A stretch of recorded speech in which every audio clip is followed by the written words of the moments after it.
जय हिंद. नमस्ते विद्यार्थी आणि प्राध्यापक मित्रांनो. मिस्टर अक्षय बेळे SPPU एक्झाम अपडेट या यूट्यूब चॅनलमध्ये आपणा सर्वजणांचं स्वागत आहे. आत्ताच्या व्हिडिओमध्ये आपण GDCA आणि CHM एक्झाम 2023 जी काही होणार आहे, तर यामध्ये पेपर नंबर 1साठी आपण इम्पॉर्टंट क्वेश्चन्स आणि क्वेश्चन पेपरचा फॉर्मॅट कसा असणार आहे याबाबत चर्चा करणार आहोत.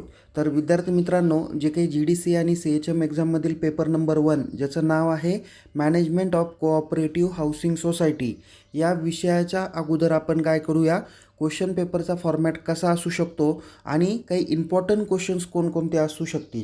कारण या इम्पॉर्टंट क्वेश्चन्सवरती जर का तुम्ही नजर टाकली, मी काही लिस्ट तुमच्यापर्यंत सादर करणार आहे. त्या लिस्टच्या माध्यमातून आपण काय करू शकता, जर का अभ्यास केला तर मी म्हणेल की तुम्हाला 70 ते 80% मार्क्स हे पडल्याशिवाय राहणार नाही. अजून परीक्षेसाठी किमान 1 ते 1.5 महिन्याचा अवधी बाकी आहे. तर तुम्ही त्यामध्ये या प्रश्नांची जर का तयारी केली तर निश्चित तुम्हाला चांगल्या पद्धतीचे मार्क मिळू शकतात. चला तर मग आपण सुरुवात करूया. सगळ्यात अगोदर क्वेश्चन पेपरचा फॉर्मॅट काय आहे आणि नंतर आपण इम्पॉर्टंट क्वेश्चन्स कोणते असतील त्याच्यावरती नजर टाकूया. व्हिडिओ थोडासा मोठा असू शकतो, त्यामुळे विद्यार्थी मित्रांनो, हा व्हिडिओ किंवा यातील माहिती जर का आपल्याला आवडलीच तर ती या व्हिडिओला लाईक करा. आपल्या सर्व संबंधित विद्यार्थी मित्रांपर्यंत हा व्हिडिओ शेअर करा आणि अधिक माहितीसाठी आपण आपल्या टेलिग्राम चॅनलमध्ये सहभागी होऊ शकता. लिंक तुम्हाला डिस्क्रिप्शन बॉक्समध्ये देण्यात आलेली आहे. चला तर मग आपण सुरुवात करू. बघा विद्यार्थी मित्रांनो, GDCAचा पेपर नंबर 1 जो काही आहे त्याला नाव आहे management of cooperative housing society, ज्याला मराठीमध्ये सहकारी गृहनिर्माण संस्थेचे व्यवस्थापन असं म्हटलं जातं. यामध्ये क्वेश्चन पेपरच्या फॉर्मॅटमध्ये तुम्हाला काही इम्पॉर्टंट महत्त्वाची सूचना दिलेल्या आहे. काही सूचना आपण याच्याकडे नजर टाकूया. नंबर 1, तुम्हाला सर्व प्रश्न सोडवणे आवश्यक आहे. त्याच्यामध्ये इंग्लिशमध्ये सांगितलं आहे attempt all questions compulsory. Second सूचना दिलेली आहे, उजवीकडील जे काही अंक दाखवतात ते त्या प्रश्नाचे गुण दर्शवतात अशी माहिती दिलेली आहे. So figures to right indicate the full marks of that particular questions. Now next number 3, नवीन प्रश्न नवीन पानावर सुरू करा. बघा, ज्यावेळेस तुम्हाला टोटल 6 प्रश्न विचारले जातात तर एक प्रश्न झाल्यानंतर तुम्ही दुसरा प्रश्न खरं तर नवीन पानावर सुरू करायला हवा. The new question start with new page. And then last 4 number, इंग्रजी माध्यमातील प्रश्नपत्रिका अधिकृत समजली जाईल. English version will be consider as a authenticate. बघा, तुम्हाला मराठी आणि इंग्लिश अशा दोन्ही क्वेश्चन पेपर तुम्हाला ॲट ए टाईम दिल्या जातात. तुम्हाला काय करायचं आहे, जर का मराठी क्वेश्चन पेपरमध्ये काही शब्दप्रयोग अडखळत असतील किंवा समजत नसतील तर तुम्ही त्यासाठी इंग्लिश व्हर्जनची क्वेश्चन पेपर बघायची आहे. त्यावरून जो अर्थ निघतो तो त्याचा ऑथेंटिकेट अर्थ असणार आहे. बघा, तुम्हाला या प्रश्नपत्रिकेसाठी एकूण 100 गुण असतात आणि पेपरचा कालावधी हा 3 तासाचा असतो. ओके, 3 तासात तुम्हाला 100 मार्कांची प्रश्नपत्रिका सॉल्व करायची आहे. आता क्वेश्चन पेपरच्या स्वरूपाकडे जर का वळलं तर टोटल तुम्हाला परीक्षेत किती प्रश्न विचारले जातात? 6 प्रश्न विचारले जाणार आहे. त्यातील प्रश्न क्रमांक 1 हा फिल इन दी ब्लँक्स असणार आहे, त्यासाठी तुम्हाला 10 मार्क्स आहे. प्रश्न क्रमांक 2 तुम्हाला मॅच दी पेअर्स असणार आहे, त्यासाठी देखील तुम्हाला 10 मार्क्स अवेलेबल आहेत. प्रश्न क्रमांक 3 तुम्हाला राईट शॉर्ट नोट्स आहे, ज्याच्यामध्ये तुम्हाला कोणत्याही 5 शॉर्ट नोट्स लिहायच्या आहे. एका शॉर्ट नोटसाठी 4 मार्क आहे, म्हणजे 4 पंचे 20 मार्कासाठी तुमचा प्रश्न क्रमांक 3 असणार आहे. ओके, त्यानंतर तुम्हाला बघा प्रश्न क्रमांक 4 दिलेला आहे, ज्यामध्ये तुम्हाला ब्रॉड क्वेश्चन आहे, ज्याला A आणि B असा ऑप्शन असतो. तर त्यासाठी तुम्हाला प्रत्येकी 15 मार्क्स आहे, म्हणजे Aला 15 आणि Bला 15 मिळून टोटल मार्क्स किती होतात? 30 मार्क होतात. त्याला ऑर म्हणून सुद्धा तुम्हाला ब्रॉड क्वेश्चन A आणि B विचारला जातो, त्यासाठी देखील 15-15 मार्क्स आहे, त्याचे देखील मार्क्स किती होतात? 30 मार्क्स होतात. त्याच्यानंतर प्रश्न क्रमांक 5 जो काही दिलेला आहे तो पण ब्रॉड क्वेश्चन दिलेला आहे, त्यासाठी तुम्हाला 15 मार्क्स आहे. आणि प्रश्न क्रमांक 6 सुद्धा एक ब्रॉड क्वेश्चन दिला जातो, त्यासाठी देखील तुम्हाला 15 मार्क्स आहे. म्हणजे बघा विद्यार्थी मित्रांनो, प्रश्न क्रमांक 1ला 10, 2ला 10, 3ला 20 असे मिळून टोटल मार्क्स किती झाले? 40 मार्क्स झाले. आणि प्रश्न क्रमांक 4ला 30, म्हणजे 40 आणि 30 झाले 70. 5 आणि 6ला 15-15 मिळून झाले 30, म्हणजे 70 आणि 30 झाले टोटल 100 मार्कांची प्रश्नपत्रिकेचं स्वरूप मी तुम्हाला आत्ता या ठिकाणी समजून सांगण्याचा प्रयत्न केलेला आहे. कदाचित थोडंफार कमी जास्त होऊ शकतं, जसं की प्रश्न क्रमांक 5मध्ये सुद्धा तुम्हाला एखादा प्रश्न 10 मार्काला, एखादा 5 मार्काला दिला जाऊ शकतो. ते जसं क्वेश्चन पेपर सेटर तयार केल्या जातात त्या पद्धतीने आहे, बट 99% तुम्हाला याच पद्धतीचा फॉर्मॅट हा येऊ शकतो. आता बघा विद्यार्थी मित्रांनो, प्रश्न क्रमांक 4, 5 आणि 6 या ठिकाणी तुम्हाला किती प्रश्न विचारले जातात, तर 4मध्ये तुम्हाला 4 प्रश्न आहे, ए बी, त्याला ऑरला ए बी, आणि प्रश्न क्रमांक 5ला 1 आणि 6ला 1. ओके, 5ला 1 आणि 6ला 1 असे टोटल मिळून एक 6 ते 7 प्रश्न तुम्हाला विचारले जातात. ओके, तर हे 15 मार्काचे जे काही प्रश्न आहे ते कोणते प्रश्न येतात ते आपण आत्ता सुरुवातीला नजर टाकूया. बघा विद्यार्थी मित्रांनो, इथं 15 मार्काचे जे काही प्रश्न आहेत ते तुम्हाला जवळजवळ 6 तरी प्रश्न तुम्हाला विचारले जाणार आहे. तर आपण इथं काही प्रश्नांची तुम्हाला संख्या दिलेली आहे. जवळजवळ मी तुम्हाला 11 प्रश्न दिलेले आहे. याच्यातून कोणतेही 6 प्रश्न तुम्हाला विचारले जाऊ शकतात. तुम्ही या 11 प्रश्नांची जर का नीट व्यवस्थित तयारी केली तर निश्चित तुम्हाला चांगल्या पद्धतीने मार्क हे परीक्षेत विचारले जातील. बघा, त्यातील पहिला प्रश्न आहे, सहकारी गृहनिर्माण संस्थेचा निधी कसा उभारला जातो आणि त्याचा विनियोग कसा केला जातो. एकदम सोपा प्रश्न आहे. तुम्ही एकदा जर का ते पुस्तक वाचलं तर तुम्हाला निश्चित या प्रश्नाचं उत्तर समजून येईल. त्यानंतर दुसरा प्रश्न आहे, सहकारी गृहनिर्माण संस्थेच्या संचालक मंडळाचे कर्तव्य, हक्क आणि जबाबदारी स्पष्ट करा. मोस्ट इम्पॉर्टंट प्रश्न आहे हा. प्रश्न जरा थोडासा काळजीपूर्वक करून ठेवा.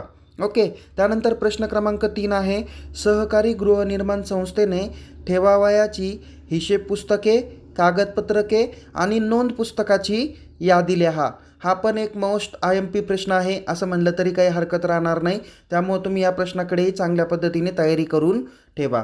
नंतर आहे 4 नंबर, सहकारी गृहनिर्माण संस्थांचे प्रकार आणि त्याची वैशिष्ट्ये आणि कामकाज याबाबत माहिती द्या. हा पण प्रश्न क्रमांक 4मध्ये विचारला जाणारा प्रश्न असू शकतो.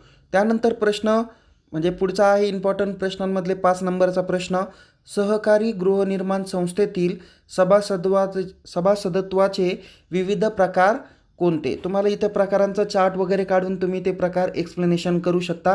15 मार्कासाठीचा हा प्रश्न आहे. बघा, जसं इथे प्रश्न क्रमांक 2मध्ये तुम्हाला संचालक मंडळाच्या कर्तव्य, हक्क आणि जबाबदारी विचारले, तसेच प्रश्न क्रमांक 6मध्ये तुम्हाला सहकारी गृहनिर्माण संस्थेच्या सभासदांची जबाबदारी आणि कर्तव्य स्पष्ट करा असा प्रश्न तुम्हाला प्रश्न क्रमांक 6मध्ये विचारण्याची शक्यता आहे. थोडासा व्यवस्थित पद्धतीने करून ठेवा, कारण प्रश्न काय विचारला त्यावरून तुम्हाला उत्तर लिहायचं आहे. त्याच्यानंतर 7 नंबरचा प्रश्न आहे, सहकारी गृहनिर्माण संस्थेची उद्दिष्टे कोणती. प्रश्न क्रमांक 4 A किंवा B मध्ये हा प्रश्न विचारला जाऊ शकतो. नंतर बघा, मी काही प्रश्नपत्रिकांचं स्वरूपसुद्धा बघितलं.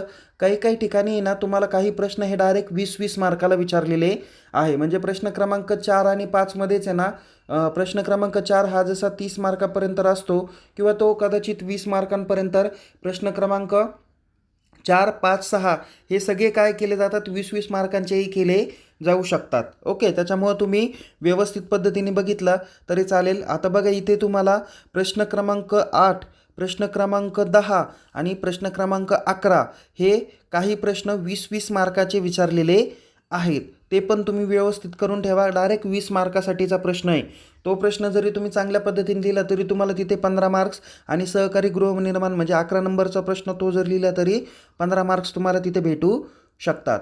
ओके, बघा 8 नंबरचा प्रश्न आहे, Maharashtra ownership for flats and apartments act 1970च्या तरतुदी आणि नियम स्पष्ट करा. हा 20 मार्कासाठीचा प्रश्न आहे.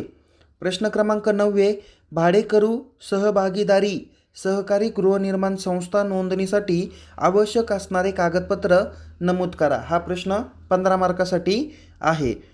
प्रश्न क्रमांक 10 जो तुम्हाला प्रश्नपत्रिकेत प्रश्न क्रमांक 5मध्ये विचारला जाऊ शकतो. प्रश्नाचं नाव आहे, महाराष्ट्र ओनरशिप फ्लॅट 1963 ज्याला आपण मोफा म्हणतो मधील तरतुदी स्पष्ट करा असा प्रश्न आहे.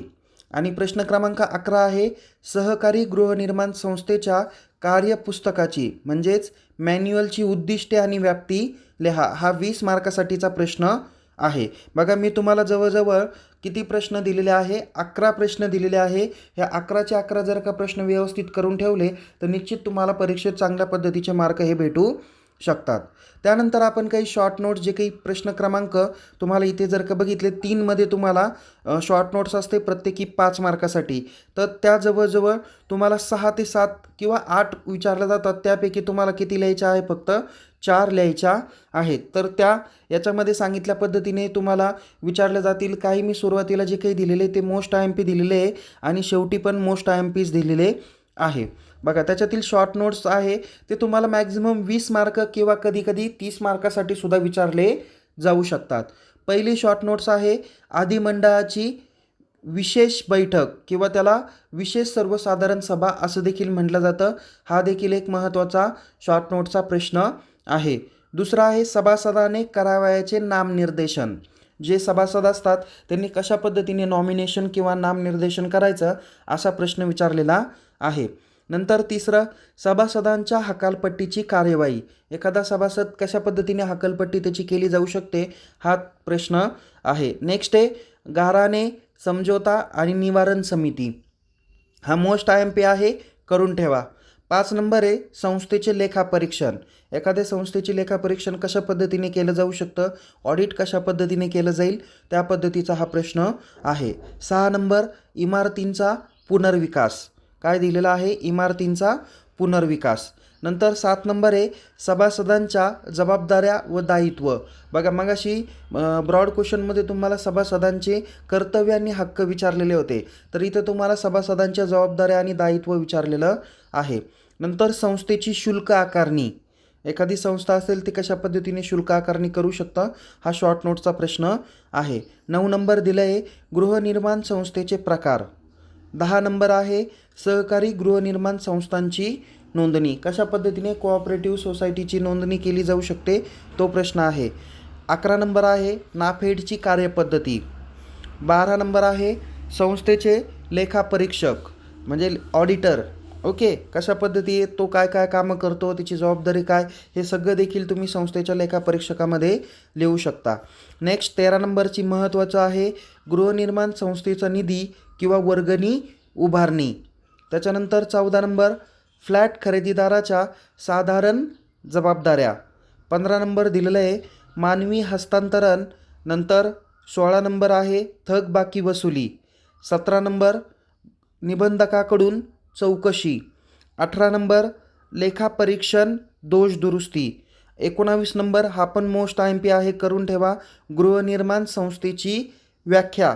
आणि 20 नंबर दिलेलं आहे सहकार क्षेत्रातील लोकड विरहित परिणाम म्हणजे डिमॉनिटायझेशन झालेलं होतं, त्याचं गृहनिर्माण संस्थेवर किंवा सहकारी क्षेत्रामध्ये काय परिणाम झाले अशा पद्धतीचा प्रश्न क्रमांक 20 आहे. बघा विद्यार्थी मित्रांनो, आत्ताच्या या व्हिडिओमध्ये आपण GDCA आणि CHM एक्झाम 2023मधील जो काही पेपर नंबर 1 होता ज्याचं नाव होतं management of cooperative housing society या विषयाच्या क्वेश्चन पेपरचा फॉर्मॅट आणि काही इम्पॉर्टंट क्वेश्चन्स आपण स्टडी पर्पजच्या निमित्तानं बघितलेले आहे.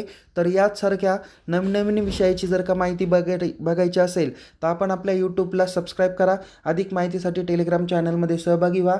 लिंक डिस्क्रिप्शन बॉक्समध्ये देण्यात आलेली आहे. बघा विद्यार्थी मित्रांनो, याच पद्धतीने आपण पुढील जो काही पेपर आहे ज्याला आपण अकाउंटचा पेपर म्हणतो, ऑडिटिंगचा म्हणतो, तर त्या पेपरचे देखील आपण काही फॉर्मॅट देणार आहोत आणि इम्पॉर्टंट क्वेश्चन्स पण देणार आहोत. तर त्यामुळे तुम्ही अशा पद्धतीच्या माहिती जर का तुम्हाला मिळवायच्या असेल तर त्वरित आपण आपल्या यूट्यूबला सबस्क्राईब करा. ही माहिती आवडली असल्यास लाईक करा. आपल्या सर्व संबंधित मित्रांपर्यंत ही माहिती शेअर करायला विसरू नका. अधिक माहितीसाठी टेलिग्राम चॅनलमध्ये सहभागी व्हा. लिंक डिस्क्रिप्शन बॉक्समध्ये देण्यात आलेली आहे. पुन्हा भेटू नवीन विषयासह, नवीन व्हिडिओसह. तोपर्यंत तुम्हाला परीक्षेसाठी खूप खूप शुभेच्छा. Take care. जय हिंद. धन्यवाद.